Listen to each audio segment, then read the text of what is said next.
Evelyne Firtion et Jean-Claude Cunat, bonjour. Bonjour. Alors vous êtes tous les deux conseillers départementaux de la Moselle. Au sein de la majorité des indépendants de Moselle, vous œuvrez en binôme, vous représentez le canton de Sarreguemines. Evelyne Firtion, quelle est l'image que vous gardez, que vous garderez de 2021 ? Une image un peu sombre puisqu'on n'a pas encore vu le bout du tunnel et ça dure déjà maintenant depuis presque 2 ans.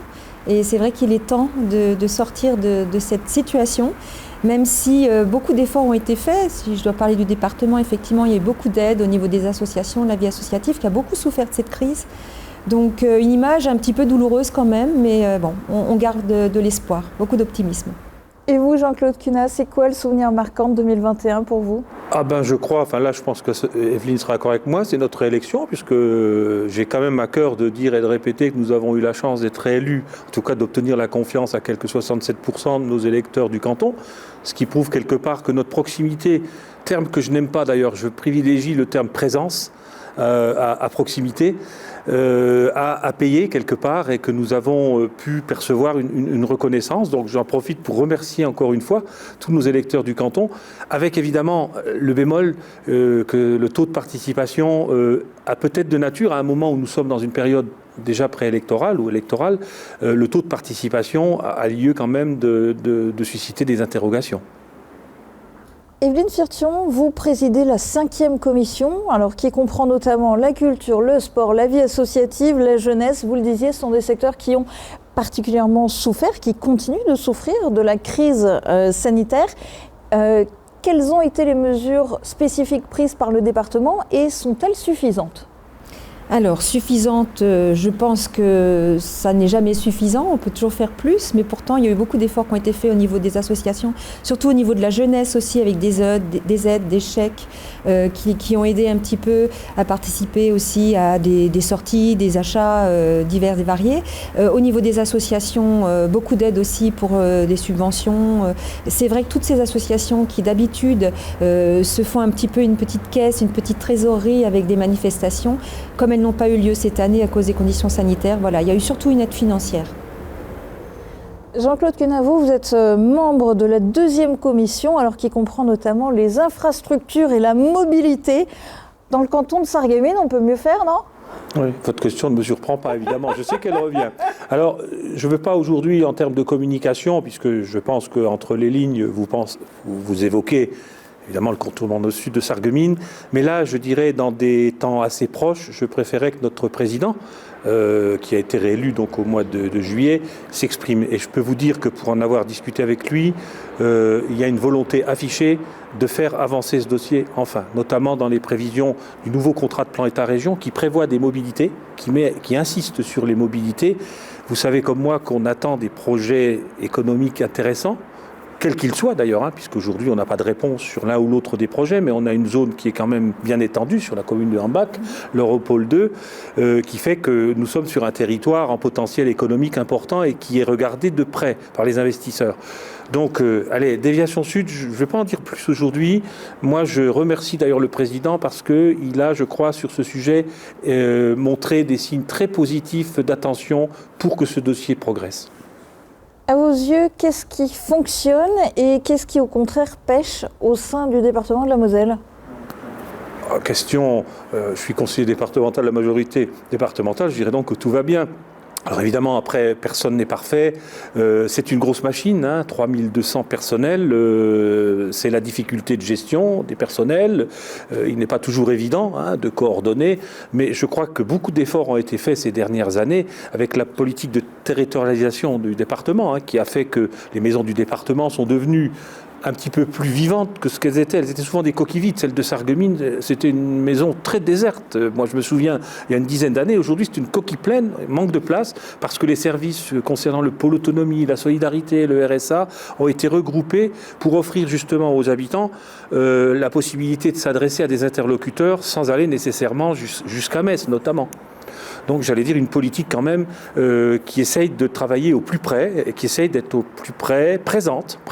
Proximité, je le laisse un petit peu de côté, il est tellement évoqué ce terme-là, mais qui essaye d'avoir une présence la meilleure accrue possible auprès de nos concitoyens. Et vous, Evelyne Firtion, quel est votre point de vue entre ce qui fonctionne, ce qui dysfonctionne ? Moi, je ne dirais pas qu'il y a des dysfonctionnements. On fait effectivement avec les moyens qu'on nous donne. Donc, c'est vrai qu'on peut effectivement nous critiquer certaines choses. Vous parliez tout à l'heure de la mobilité, mais là, c'est en voie de discussion. Même si c'est un sujet qui est évoqué depuis bien longtemps, mais on arrive quand même à faire avancer les choses. Moi, je ne dirais pas qu'il y a de dysfonctionnement. C'est compliqué. C'est vrai que c'est une grosse machine. On a un budget important qui est pour la moitié pris par le social. Donc, avec une crise sanitaire, on a encore plus de cas sociaux, justement, à gérer. Donc, ce n'est pas une difficulté, on sait faire.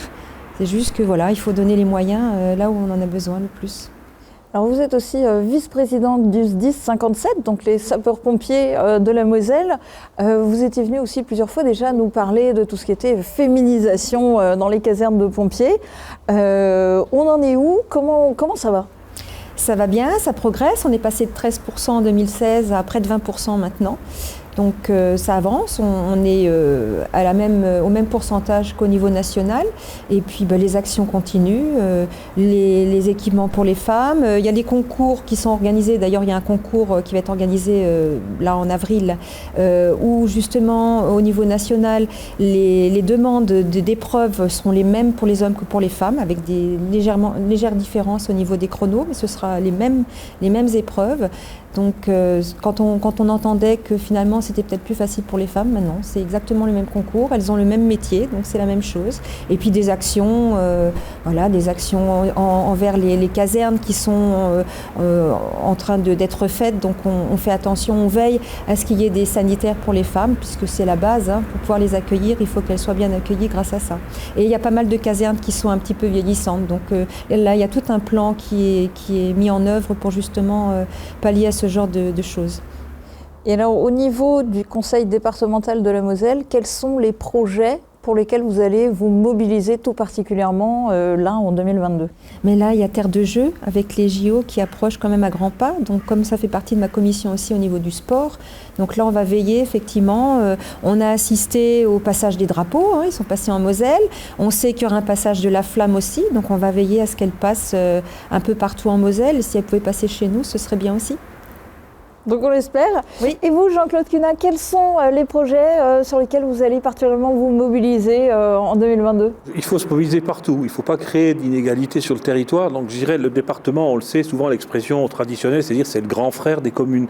Je crois qu'il faut qu'on continue, qu'on accentue notre présence auprès de nos maires, j'allais le dire, je le dis affectueusement, auprès des maires des communes dans les projets qu'ils ont. Alors je citerai comme exemple, beaucoup de projets que nous avons accompagnés, le maire de Rémelfin, la Maison des Arts, le complexe sportif au niveau de la communauté de l'agglomération, tout ce qui tend à aider les territoires en termes de cohésion sociale, en termes d'attractivité, en termes de vie associative et de culture, ça a été évoqué. Je crois que donc c'est pas un projet, c'est l'ensemble des projets qui font le tout, qui font une vraie politique territoriale, en tenant compte aussi de nos voisins, parce que nous sommes un canton aujourd'hui. On a tendance à dire, depuis la réforme, la loi NOTRe, que finalement la réforme des cantons, des départements, elle a fait du canton une circonscription électorale, mais qu'on parle plus en termes de territoire, puisque nous fonctionnons sur 5 territoires en Moselle. Nous sommes dans le territoire de Sarreguemines, Bitche, Sarralbe, et c'est en termes de territoire qu'il faut raisonner. Donc avec nos collègues, d'ailleurs nous avons régulièrement des commissions dites de territoire avec nos collègues du canton de Bitche, ainsi que nos collègues du canton de Sarralbe. Vous le disiez tout à l'heure, vous avez été réélu au conseil départemental. Ceci dit, vous n'en êtes plus vice-président et au sein de la majorité menée par Patrick Weiten, vous semblez être plutôt tombé en disgrâce. Comment vous le vivez ? Est-ce que ça impacte votre rôle de conseiller départemental ? Alors après, j'allais dire disgrâce, je crois qu'il y a un temps pour tout. Il y a le temps politique, vous avez parlé des élections. Ces élections, vous nous aviez questionné en leur temps, elles ont été suivies d'élections au sein de l'Assemblée départementale. Je crois qu'aujourd'hui, dans l'esprit démocratique, en tout cas qui m'anime moi dans l'action d'élu que j'essaye de mener modestement et avec les moyens dont je dispose, j'ai à cœur de respecter le choix démocratique. Aujourd'hui, je crois qu'on a un président qui montre beaucoup de volonté, et d'ailleurs j'ai toujours adhéré à son bilan. Et d'ailleurs, je suis aujourd'hui dans la majorité départementale, vous le dites. Donc, de mon côté, il n'y a pas d'aigreur. Il y a mon souci de travailler avec un président rassembleur, parce que quand on est président d'un grand département comme la Moselle, je crois qu'on doit surtout avoir comme objectif principal de rassembler. Ce qui me semble aujourd'hui être largement le cas. Donc, je suis très optimiste pour l'avenir et pour ce qui me concerne, c'est le travail au sein de notre canton, auprès des maires de nos communes, qui me paraît la priorité absolue. Evelyne Firtion, il vous reste 30 secondes pour conclure cet entretien. Qu'est-ce que vous voudriez ajouter ? J'ai bien peur que ma formule soit un petit peu la même que l'an dernier, puisqu'on traverse toujours cette crise, mais je pense qu'avant tout, évidemment, dans la formulation de mes vœux, c'est évidemment une bonne santé, et puis surtout de rester prudent, de rester optimiste malgré tout, et je pense qu'on va s'en sortir très prochainement, et puis on pourra revivre enfin normalement, et profiter de toutes les belles choses qu'il y a à vivre en Moselle. Et une note d'espoir pour finir cet entretien. Merci. Merci. Merci à vous.